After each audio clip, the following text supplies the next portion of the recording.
अच्छा, ये जो चुनाव का नतीजा है उसके बाद कहा जा रहा है कि मांग किया जा रहा है, या चर्चा चल रही है कि नीतीश अब बॉस बने इंडिया गठबंधन के। अच्छा, जिन्होंने बंटाधार किया, हाँ, उन्हीं को बॉस बनाइएगा। कैसी रणनीति है ये? अगर आज की तारीख में अगर इन 3 राज्यों में अगर तथाकथित इंडी अलायंस का या विपक्षी दलों के गठबंधन का सबसे ज्यादा नुकसान हुआ तो किस कारण से हुआ? मुख्यमंत्री नीतीश कुमार जी के बयानों से ही हुआ ना। और इनके बयानों पर जो बाकी दलों ने खामोशी रखी, क्या इन्होंने महिलाओं का अपमान नहीं किया?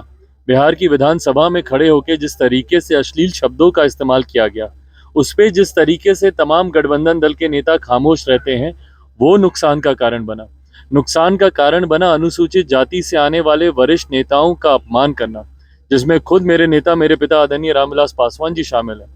पूर्व मुख्यमंत्री जीतन राम मांझी जी, जो कि खुद दलित समाज से आते हैं, उनका अपमान, उनके लिए जिस तरीके से के अपशब्दों का इस्तेमाल बिहार की विधानसभा में ही किया, जिसका प्रमुखता से जिक्र भारत के प्रधानमंत्री आदरणीय नरेंद्र मोदी जी ने हर सभा में किया, उस पर जिस तरीके से तमाम इंडिया अलायंस के नेता उसमें खामोश रह गए, जिस तरीके से सनातन धर्म को समाप्त करने की बात की जाती है, उस पर जिस तरीके से तमाम इस अलायंस के नेता खामोश रह गए, ये तमाम कारण जिम्मेदार बने हैं। तो जिसमें सबसे बड़ी जिम्मेदारी, आप जा रहे हैं हर राज्य में, कांग्रेस के बड़े नेता बात कर रहे हैं जातीय जनगणना कराएंगे, जातीय जनगणना कराएंगे। उदाहरण क्या?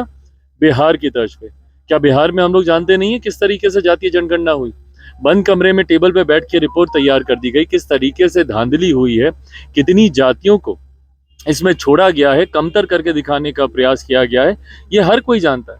इनके मुद्दे ही गलत थे और इनके ज्वलंत विषयों पर खामोश रह जाना, और खास तौर पर मुख्यमंत्री जी के, हमारे बिहार के मुख्यमंत्री जी ने जितने अपशब्दों का इस्तेमाल किया, उस पे इंडी गठबंधन के लोगों का खामोश रहना ही सबसे बड़ा कारण बना है विपक्ष की हार का।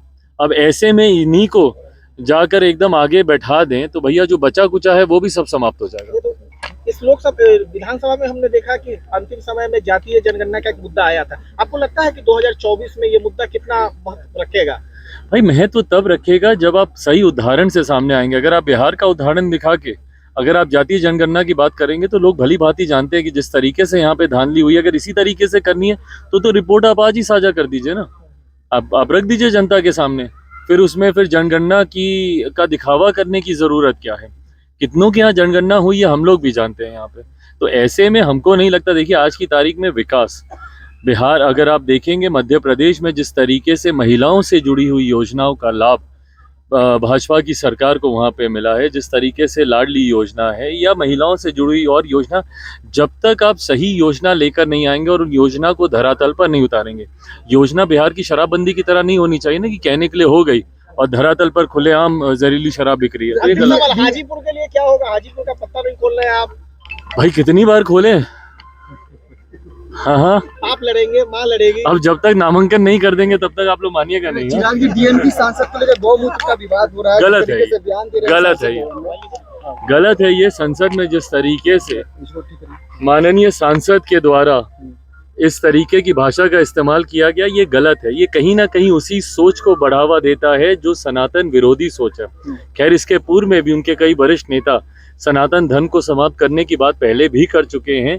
ऐसी बातों को निरंतरता में उठाकर समाज में असंतोष उत्पन्न करना, समाज में बंटवारे की भावना को बढ़ाना।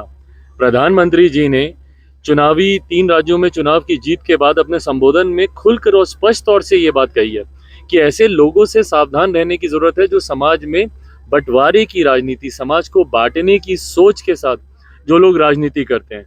ये उसी का एक उदाहरण है। बहरहाल आज सदन में उन्होंने माफी भी मांगी है, इस पे खेद उन्होंने व्यक्त किया है।